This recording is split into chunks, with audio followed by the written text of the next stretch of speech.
Hello friends. यह उत्तराखंड पटवारी लेखपाल परीक्षा की तैयारी के लिए जो हमारा सीरीज़ चल रहा है, ये आज का थर्ड सीरीज़ है।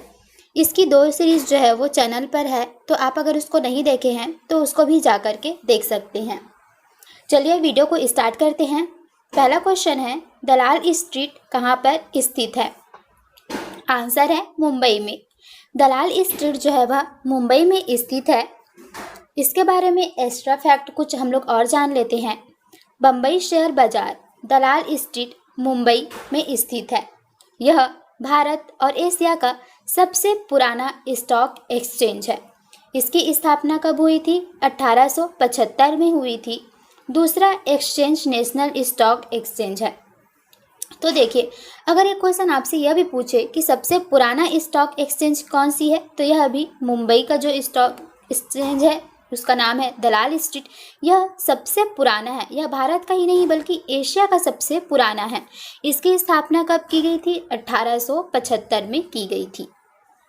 तो ये 2 बातें आप इम्पॉर्टेंट है। दूसरा, भारत की प्रथम जनगणना कब प्रारंभ हुई थी? 1872 में। 1872 में भारत की प्रथम जनगणना जो हुई थी वो स्टार्ट हुई थी। चलिए इसमें भी कुछ एक्स्ट्रा फैक्ट जानते हैं। भारत की प्रथम जनगणना वर्ष 1872 में प्रारंभ हुई थी। अंग्रेजों के शासनकाल में आधुनिक प्रणाली की सर्वप्रथम जनगणना लॉर्ड मेयो के शासनकाल में 1872 में कराई गई थी। जनगणना का क्रमवार आकलन अर्थात प्रथम नियमित जनगणना 1881 में लॉर्ड रिपन के शासनकाल से मानी जाती है। अब देखिए, यहाँ पर 2 तरीके से क्वेश्चन बनते हैं। अगर आपसे पूछे कि भारत की प्रथम जनगणना कब स्टार्ट हुई थी, तो यह 1872 में स्टार्ट हुई थी। किसके शासनकाल में हुई थी? तो लॉर्ड मेयो के शासनकाल में। यह हो गई पहली बात। लेकिन ये जो स्टार्ट हुई थी जनगणना, यह पूरी तरीके से नियमित नहीं थी। यह पहली बार स्टार्ट तो हो गई थी, उसके बाद बीच में रुक गई थी। तो दूसरा क्वेश्चन यहाँ से बनता है कि जनगणना का नियमित या क्रमवार आकलन जो है वह जनगणना कब स्टार्ट हुई थी? तो वह 1881 ईस्वी से स्टार्ट हो गई थी नियमित रूप से। और इस समय जो गवर्नर थे वो कौन थे? Lord Ripon. नेक्स्ट क्वेश्चन है, विश्व बैंक का प्रधान कार्यालय कहाँ है? आंसर है वॉशिंगटन। वर्ल्ड बैंक विश्व बैंक का जो कार्यालय है, हेडक्वार्टर है, वह कहाँ है? वॉशिंगटन डीसी में। चलिए इसमें भी कुछ हम एक्स्ट्रा फैक्ट जानने की कोशिश करते हैं, जिसमें भी कुछ इंपॉर्टेंट बातें हमें पता चलती है। विश्व बैंक का प्रधान कार्यालय अमेरिका की जो राजधानी है वॉशिंगटन डीसी, वहाँ पर स्थित है। आप इससे एक क्वेश्चन और मैं आपसे पूछती हूँ, वॉशिंगटन डीसी जो है वह कौन सी नदी के किनारे है? आप हमें कमेंट करके बताएंगे। दूसरा, विश्व बैंक की स्थापना जो है वह कब हुई थी? 1944 में हुई थी। बुटेन वुड्स कॉन्फ्रेंस के दौरान हुई थी इसकी स्थापना। शुरुआत में इसका उद्देश्य 1944 के द्वितीय विश्व युद्ध में तबाह हुए देशों के रिकंस्ट्रक्शन के लिए लोन देना था, लेकिन बाद में रिकंस्ट्रक्शन से हटकर फोकस डेवलपमेंट पर चला गया। अब देखिए, वर्ल्ड बैंक को बनाने का उद्देश्य क्या था कि जो द्वितीय विश्व युद्ध हुई थी उसमें बहुत सारे नुकसान हुए थे, तो उसको फिलअप करने के लिए, रिकंस्ट्रक्ट करने के लिए एक बैंक बनाया गया जिसका नाम था वर्ल्ड बैंक। और ये कौन सी मीटिंग के तहत इसको बनाया गया था? ब्रिटेन वुड्स मीटिंग के तहत।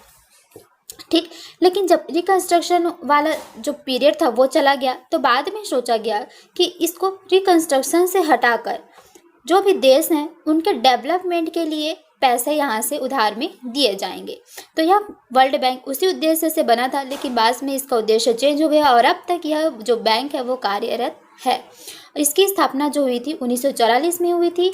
हेडक्वार्टर जो है वॉशिंगटन डीसी में है, अमेरिका में। और आपको कमेंट करके बताना है कौन सी नदी के किनारे है। ठीक, चलिए दूसरा है, कन्याकुमारी से सटी पहाड़ियाँ कौन सी है? आंसर है कार्डमम पहाड़ी। कार्डमम पहाड़ी जो है वो सबसे दक्षिण में स्थित है। सबसे दक्षिण में कन्याकुमारी है और यहाँ पर जो है कार्डमम की पहाड़ी है। कार्डमम मतलब जो होता है, इसकी मीनिंग होती है इलायची। ठीक, चलिए यहाँ भी हम कुछ एक्स्ट्रा फैक्ट जानने की कोशिश करेंगे जिनसे हमें बहुत नॉलेज मिलती है। कन्याकुमारी से सटी पहाड़ियाँ उपरोक्त में कार्डमम पहाड़ी है। ये केरल और तमिलनाडु राज्य में विस्तृत है। कौन से दो राज्यों में विस्तृत है यह भी पूछा जाता है, तो केरल और तमिलनाडु में, जो कि कन्याकुमारी से सटी हुई है। ये पहाड़ियाँ अच्छी चाय व इलायची के उत्पादन के लिए प्रसिद्ध है। दूसरा क्वेश्चन ये भी आ सकता है कि चाय व इलायची के उत्पादन के लिए प्रसिद्ध पहाड़ी कौन सी है, तो वह होगी कार्डमम पहाड़ी। यह पहाड़ियाँ पश्चिमी घाट पर्वत श्रेणी का दक्षिणी विस्तार है। दो घाट पाए जाते हैं हमारे, ये हो गया पश्चिमी घाट, ये हो गया पूर्वी घाट। तो यह पश्चिमी जो विस्तार है इसका, पश्चिमी घाट, उसका सबसे दक्षिणतम विस्तार है। ठीक, नीलगिरी के दक्षिण में स्थित अन्नामलाई की पहाड़ी की सर्वोच्च चोटी अनायमुदी है, जो दक्षिण भारत की सर्वोच्च चोटी भी है। एक क्वेश्चन और भी पूछा जाता है, दक्षिण भारत की सर्वोच्च चोटी कौन सी है, तो यह है अनायमुदी, जो कि अन्नामलाई की पहाड़ी पर है और ये नीलगिरी के दक्षिण में स्थित है। ठीक, चलिए नेक्स्ट क्वेश्चन है, विश्व का सबसे अधिक यूरेनियम उत्पादन करने वाला देश कौन सा है? आंसर है कजाकिस्तान। विश्व में सबसे अधिक यूरेनियम उत्पादन करने वाला जो देश है वह है कजाकिस्तान। कजाकिस्तान, कनाडा तथा ऑस्ट्रेलिया मिलकर विश्व के कुल यूरेनियम उत्पादन का 70% उत्पादित करते हैं, जबकि यूरेनियम का सबसे अधिक भंडार ऑस्ट्रेलिया में पाया जाता है। दो क्वेश्चन हो गए। यूरेनियम का सबसे अधिक उत्पादन करने वाला जो देश है वह है कजाकिस्तान, और सबसे अधिक भंडार करने वाला जो है वह है ऑस्ट्रेलिया। कजाकिस्तान, कनाडा और ऑस्ट्रेलिया, ये तीन देश मिलकर ही यूरेनियम का 70% जो है वो उत्पादन करते हैं, बाकी 30% जो है अलग देशों के अंतर्गत आती है। तो यह बहुत बड़ा रेशो है, इसको आप लोग याद रखिएगा। भंडारण में जो आएगा सबसे ज़्यादा वो आएगा ऑस्ट्रेलिया में, और उत्पादन में सबसे ज़्यादा आएगा कजाकिस्तान। दूसरा क्वेश्चन नेक्स्ट है, सविनय अवज्ञा आंदोलन कहाँ से शुरू हुआ था? आंसर है साबरमती से। सविनय अवज्ञा आंदोलन जो शुरुआत हुई थी वह हुई थी साबरमती से। चलिए सविनय अवज्ञा आंदोलन के बारे में हम और भी जानकारियाँ यहाँ पर इकट्ठा कर लेते हैं। सविनय अवज्ञा आंदोलन साबरमती से शुरू हुआ था। कब शुरू हुआ था? 12 मार्च 1930 को साबरमती आश्रम से गांधी जी और आश्रम के 78 अन्य सदस्यों ने दांडी अहमदाबाद से 385 किलोमीटर दूर स्थित भारत के पश्चिमी तट पर स्थित एक गांव के लिए पैदल यात्रा प्रारंभ की थी। 25 दिन की 241 मील लंबी यात्रा के बाद 6 अप्रैल 1930 को दांडी पहुंचकर गांधी जी ने सांकेतिक रूप से एक मुट्ठी नमक उठाकर नमक कानून को तोड़ा था। नेक्स्ट है, अष्टप्रधान का गठन किसने किया था? आंसर है शिवाजी। अष्टप्रधान का गठन जो था वो किनके शासनकाल में था, किसने इसको उपयुक्त किया था? शिवाजी ने। चलिए जानते हैं क्या है अष्टप्रधान। अष्टप्रधान का गठन शिवाजी ने किया था। शिवाजी के प्रशासन में राजा की सहायता हेतु एक मंत्री परिषद होती थी। इसी मंत्री परिषद को अष्टप्रधान के नाम से जाना जाता था। अष्टप्रधान का जो प्रमुख होता था वो पेशवा होता था, जिसका स्थान जो था वो राजा के बाद होता था। यानी कि राजा सबसे बड़ा होता था, उसके बाद जो होते थे वे पेशवा होते थे, और ये जो पेशवा होते थे वे अष्टप्रधान के प्रमुख होते थे। इन अष्टप्रधानों में पेशवा, अमात्य, सुरनवीस मंत्री, सेनापति, सुमंत, पांडीराव, न्यायाधीश होते थे। अष्टप्रधान परिषद के सभी मंत्री शिवाजी के सचिव के रूप में कार्य करते थे। यानी कि अष्टप्रधान के परिषद में जितने भी यहाँ पर मंत्री इकट्ठा होते थे, जो 8 विभाग देखते थे, वो सभी शिवाजी के सचिव होते थे, और इस अष्टप्रधान के जो प्रमुख होते थे वो पेशवा होते थे।